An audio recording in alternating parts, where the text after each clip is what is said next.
안녕하세요. 지금 저는 그 세인트루이스에 와 있는데요. 제가 지난번에 그 블로그에서 한번 소개한 적이 있었던 그 SorryWorks 코얼리션을 그 창립한 더그하고 같이 여기에 있습니다. Hi, Doug. Hello, how are you? Good. 그래서 더그하고 간단하게 그 인터뷰를 좀 하도록 하겠습니다. So, ready for the question? Absolutely. Okay. So,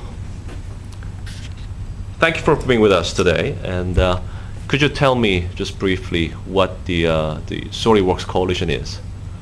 SorryWorks Coalition is a movement to bring us back to those lessons that our parents and our grandparents and our teachers and our ministers taught us, which was, you know, when we were little kids, you make a mistake, say you're sorry and mean it, and make an effort to fix what went wrong. And when, you know, as remember when we all did that and you did it right, you know, you preserved a relationship, you preserved a friendship. And somewhere between childhood and adulthood, a lot of people forget those things, especially when careers and money and reputations get in the way.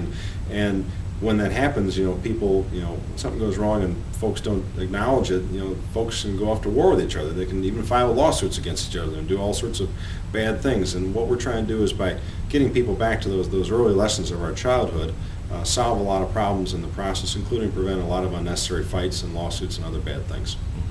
Good.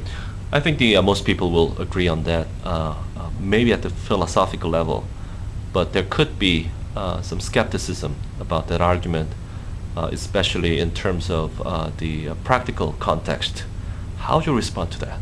Yeah, the practical context and how this is, you know, implemented, you know, the functional context of, great, it's okay to say I'm sorry, but what does this mean, you know, especially when, you know, talk about people's reputations, their livelihoods, their careers, their money. Those are all very real concerns, but the bottom line is that when, you know, when you do apologize and you do it right and you do it in a thoughtful fashion where it's well thought out and you know, if you're doing this in the context of a hospital or a business, it's done in the auspices of a program, it helps every time. It makes things a little better 100% of the time and a lot better most of the time, because what it's doing is it's taking, you know, when something goes wrong, there's the chance people are going to get angry. They're going to get angry at you, angry at your institution. And when you do the right thing and say, I'm sorry, and I want to fix what's done wrong, it takes the anger out. When you take the anger out, then the relationship is preserved, people can stay together, you can work together to fix problems in a proactive fashion instead of, you know, heading off in a destructive fashion, you know, damaging relationships, you know, severing relationships, and getting lawsuits and all those sorts of bad things. Gotcha. Thank you for today. Thank you very much.